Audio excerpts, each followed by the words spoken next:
అందరికీ నమస్కారం. ముందుగా మనం చెప్పుకోబోయే విషయం చాలా లోతైన సబ్జెక్ట్. ఇది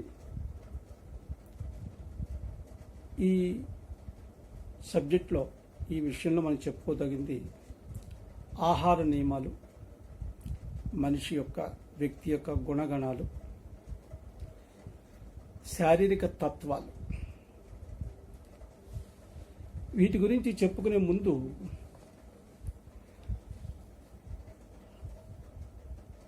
పెద్దలు, విజ్ఞులు, వైద్యులు వీరందరికీ నా హృదయపూర్వక నమస్కారాలు పెట్టుకుంటూ, నాకు తెలిసిన విషయాల్ని కొంతవరకు నా స్నేహితులకి, బంధువులకి, నా రక్త సంబంధికులకి, చుట్టాలకి, నా సర్కిల్లో ఉన్న వాళ్ళకి ఈ విషయాన్ని తెలియచేద్దాం అనేటువంటి ఒక జిజ్ఞాసతోటి మీ ముందుకు వచ్చాను. అది గమనించగలరని నా మనవి.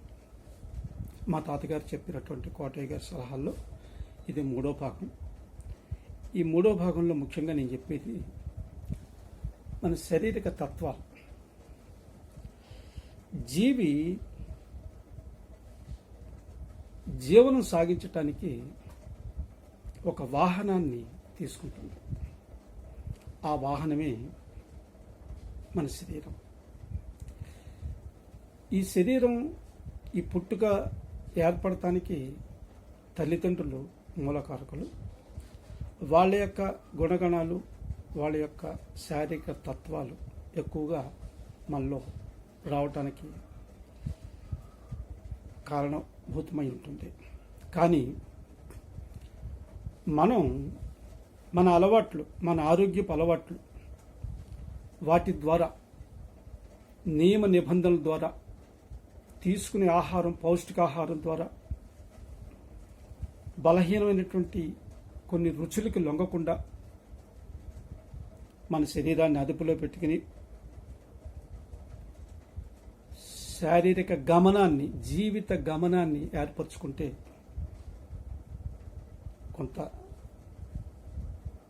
జీవితంలో ఒడిదుడుకులు లేకుండా ఆరోగ్యంగా, ఆనందంగా, 10 మందితో సంతోషంగా గడిచి వెళ్ళిపోవటానికి కారణమవుతుంది. ముందుగా షడ్రుచులు ఉగాది సందర్భంగా చెప్పుకుందాం అన్నటువంటి కూడా ఒక ఆలోచన వచ్చింది. దీన్ని మొదలుపెట్టాను. ఉగాది శుభాకాంక్షలు కూడా తెలియజేస్తున్నాను. ఉగాదిలో ముఖ్యంగా మనం తీసుకునేది షడ్రుచులు: తీపి, ఉప్పు, కారం, పులుపు, చేదు, వగరు. ఇవి అయితే ఈ షడ్రుచుల్లో ఏదైతే కొంతమంది తీపి, కారం, పులుపు ఇష్టపడుతుంటారు. ఒక్కొక్కరికి ఒక్కొక్క రుచి, జిహ్వ రుచి అంటాం దాన్ని. అయితే ఈ జిహ్వ రుచుల మీద మన ఆరోగ్యాలు ఆధారపడతాయి, మన జీవన గమనం ఆధారపడుతుంది, మన శారీరక తత్వం ఆధారపడుతుంది అని చాలామందికి తెలియదు. 50% ఇవాళ తెలుస్తున్నాయి. ఎందుకంటే ఈ వీడియోల వల్ల, యూట్యూబ్ల వల్ల ఎంతోమంది డాక్టర్లు వివరంగా చెప్తున్నారు. ముఖ్యంగా మనిషిలో ఏర్పడే త్రిగుణాలు, సత్వ, రజో, తమో గుణాలకి మూల కారణం మనం తీసుకున్న ఆహారం. మనిషిలోని అరిషడ్వర్గాలు అంటే కామ, క్రోధ, మోహ, లోప, మద, మాత్సర్యాలు ఏదైతే ఉన్నాయో వీటన్నిటినీ ప్రేరేపించేది మన తత్వాన్ని, గుణాన్ని నడిపించేది ఈ రుచులే. అయితే రుచికి మనిషి బానిస. ఎందుకని? నాలిక మీద రుచి ఏదైతే బాగుందో, ఎవరికి ఏది ఇష్టమో అది ఎక్కువగా తింటాం. సహజం అది. దాన్ని మనం కంట్రోల్ చేయగలిగి నియమంగా తీసుకుంటే మన గుణాలని, మన శారీరక తత్వాన్ని కూడా మనం కంట్రోల్ చేసుకోవచ్చు. ఒక చిన్న పాయింట్ ఇక్కడ ఏంటంటే, నేను ఎక్కువగా నా యోగా శిష్యులకి చెప్పేది, taste gives worst body. Taste gives worst body అంటే మనం తినే నాలిక మీద ఉండేటువంటి రుచి ఎంతసేపు ఉంటుందండి? ఒక్కసారి మీరు గమనించండి. మనం ఒక బిర్యానీయో లేకపోతే ఒక స్వీటో ఒక హాటో వాటికి లొంగిపోయి తింటే అది మన నాలిక మీద ఉండేది క్షణం, లేకపోతే తిన్నటువంటి కొన్ని నిమిషాలు. కానీ అవి లోపలికి వెళ్ళి అవి చేసేటటువంటి అనారోగ్యం కానీ ఆరోగ్యం కానీ మనం గ్రహిస్తామా? గ్రహించం. టేస్ట్కి లొంగిపోతాం. చెడు తిండ్లకి, ఆ రుచికి మరిగి తిన్నప్పుడు, ఎక్కువగా తిన్నప్పుడు ఆహార నియమ నిబంధనలు మర్చిపోయి మానేసి వాటిని పట్టించుకోకుండా ఈ రుచికి బానిసయ్యి ఎక్కువగా తినటం వల్ల శరీరంలో కొవ్వు పెరిగిపోవటం, మన యొక్క శారీరక ఫిట్నెస్, దేహ దారుఢ్యం తప్పుకుని కొంచెం అతిగా పెరగటం జరుగుతుంటుంది. వీటన్నిటికీ కూడా మనం తెలుసుకోవాల్సింది ఏంటంటే, సత్వ, రజో, తమో గుణాలని కూడా ఉంటాయి. అవి వాత, పిత్త, శ్లేష్మాల మీద కూడా ఆధారపడతాయి. అయితే ఎంతవరకు ఆధారపడతాయి ఏంటనేది చాలా పెద్ద సబ్జెక్ట్. అది మన ఆయుర్వేద వైద్యంలో చాలా డీటెయిల్డ్గా ఉంటుంది. ఇక్కడ మనం ఆహార నియమ నిబంధనలు ఏదైతే మనల్ని ఎంతవరకు తీసుకెళ్తాయని అవుట్లైన్స్ చెప్పుకోవటం కోసం జస్ట్ అవేర్నెస్. మనం తీసుకునే ఆహారం జాగ్రత్తగా తీసుకోండి బాబు, ఎక్కువ తినవద్దు, రుచులకి బానిస అవ్వద్దు, తీసుకునేటటువంటి ఆహారంలో ఉన్నటువంటి గుణాలు ఏదైతే ఉన్నాయో అవి మన గుణగణాలని మారుస్తాయి. అవి చెడు వైపుకి వెళ్తాయి, మంచి వైపుకి వెళ్తాయి అని చెప్పటం కోసం నాకు తెలిసినంత వరకు, నా పరిజ్ఞానం వరకు కొంతవరకు చెప్పడానికి ఇది ముఖ్యం. ఎక్కువగా కారం, ఉప్పు, పులుపు, అతివేడి తీసుకున్న వాళ్ళు రజోగుణం ఉన్నవాళ్ళు ఉంటారు. ఈ రజోగుణం వల్ల వాళ్ళకి కోపం, ఉద్రేకం, అసహనం, దప్పిక ఉంటుంది. కానీ ఆరోగ్యవంతమైన శరీరమే రజోగుణం అంటే. రజోగుణం అంటే ఒక రకంగా పిత్తము అంటే వేడి శరీరం. ఈ వేడి శరీరం వాళ్ళు రజోగుణం అవుతారు. అయితే వాళ్ళు సహజంగా ఎక్కువగా శరీరం ఎక్కువ పెరగదు, వాళ్ళకి సమానంగానే ఉంటారు. కానీ వాళ్ళు ఇష్టంలో కానీ కొన్ని శీతల వస్తువులు, ఇప్పుడు వచ్చేటువంటి పిజ్జా, బర్గర్లు ఇటువంటి వాటికి లొంగిపోయి, తర్వాత ఈ బ్యాడ్ వ్యసనాలకి లొంగిపోయి, అటువంటి ఆ వ్యసనాల్లో ఏది పడితే తినేస్తుంటే ఆ చక్కటి రజోగుణం ఉన్నటువంటి వాళ్ళు వాతంలోకి వెళ్ళిపోతారు, శ్లేష్మంలోకి వెళ్ళిపోతారు. అయితే రజోగుణం ఉన్న వాళ్ళల్లో ఒక మంచి గుణం ఏంటంటే ఆలోచన పరులు ఉంటారు. వాళ్ళు వేడి శరీరం, కానీ రుచులకి బానిస అయితే శరీరం మారిపోతుంది. అలాగే తమో గుణం ఉన్నవాళ్ళు, ఈ తమో గుణం ఉన్నవాళ్ళు ఎక్కువగా శ్లేష్మ శరీరంలో కానీ వాత శరీరంలో కానీ ఉంటారు. అయితే ఈ వాత, పిత్త, శ్లేష్మాలు అధికం ఉంటుంది, మధ్యమం ఉంటుంది, అత్యధికం ఉంటుంది. దాన్ని బట్టి కూడా వాళ్ళ గుణగణాలు మారుతాయి. అయితే ఏ శరీరం అత్యధికం, ఏది మాధ్యమం అనేది వ్యక్తిని చూస్తే కానీ మనం చెప్పలేం. అలాని అందరూ కూడా తొందరగా బయటపడరు.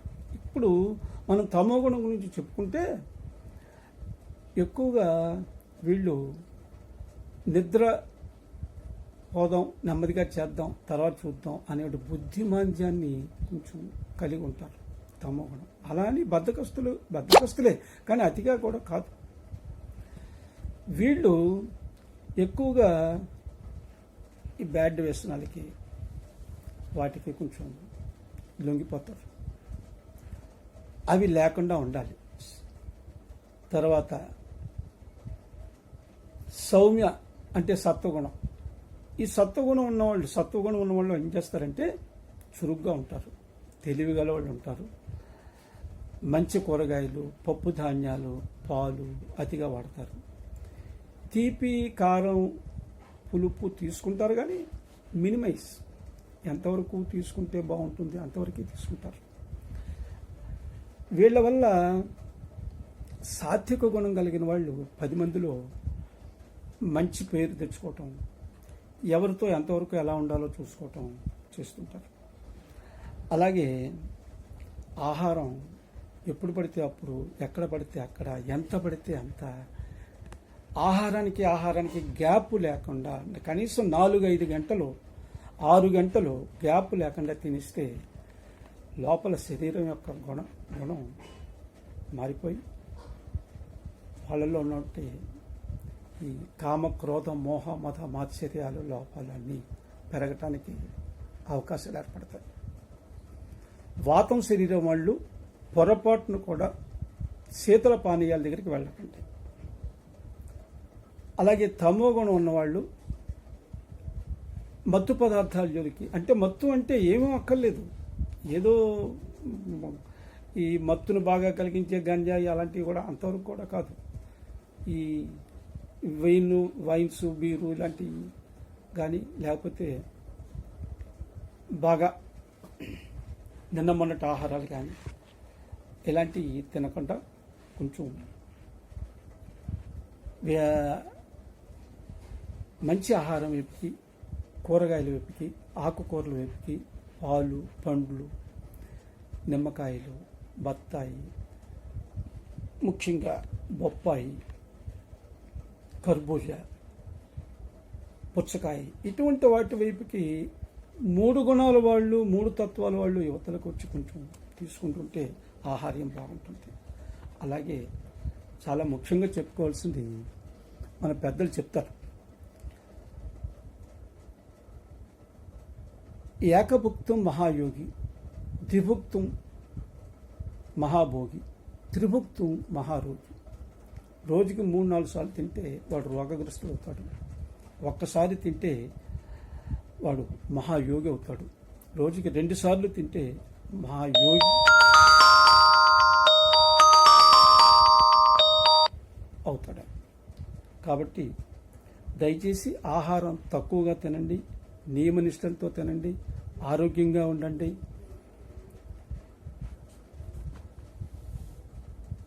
ఇవన్నీ కూడా అర్థం చేసుకుని చేస్తారు. ఇది చాలా పెద్ద సబ్జెక్టు, అది కొంచెం క్లుప్తంగా దగ్గరగా తీసుకొచ్చి చెప్పడానికి ప్రయత్నం చేశాను, కానీ ఇంకొక ఎపిసోడ్ కూడా 2 ఎపిసోడ్లు కూడా అవసరమయ్యేటటువంటి పెద్ద సబ్జెక్ట్ ఇది. శరీరం యొక్క దారుఢ్యంగా ఉంచుకోవటం ముఖ్యం, ఆహారాన్ని నియమనిష్టలతో తీసుకోవటం ముఖ్యం. పళ్ళు, కూరగాయలు, ఇందాక చెప్పినటువంటి ఆహారం తీసుకోవటం మనిషి ఆరోగ్యాన్ని బాగా చేస్తుంది. ఈ త్రిగుణాల్లో మనకి మంచి గుణాన్ని పెంచుకోవడానికి, ఆహారం బాగా తీసుకోవటానికి. ఏకభుక్తం ఈవేళ కష్టం, ఎందుకంటే అందరం కష్టపడతాం, బయట తిరుగుతాం, పనులు చేసుకుంటాం. ద్విభుక్తంలోకి రండి, 2 సార్లు తినండి, మహాయోగి అవ్వండి. తినేది సాత్విక ఆహారం తీసుకోండి, అప్పుడు మీరు బాగుంటారు. అందరూ బాగుండాలని, అందరూ ఆరోగ్యంగా ఉండాలని, ఆనందంగా ఉండాలని, ఈ కరోనా మహమ్మారిని జయిస్తారని. ఈ కరోనా కేర్ గురించి నిన్న ఎపిసోడ్లో హోమ్ క్వారంటైన్ అవి చెప్పుకున్నాం. అలాగే ఫస్ట్ స్టార్టింగ్లో వేప గుణాలు, వేప చెట్టు, దాని యొక్క ఇవి చెప్పుకున్నాం. వాటిని అన్నిటినీ చాలామంది ఫోన్లు చేశారు, చాలా సంతోషం. నా నెంబర్ ఇంకోసారి చెప్తున్నాను, 8247 822 622, 8247 822 622. ఇది యూట్యూబ్లో అప్లోడ్ చేసుకుని కోటయ్య గారి సలహాలు అన్నటువంటి దాంట్లో మీకు వస్తుంది. అందరికీ నమస్కారం.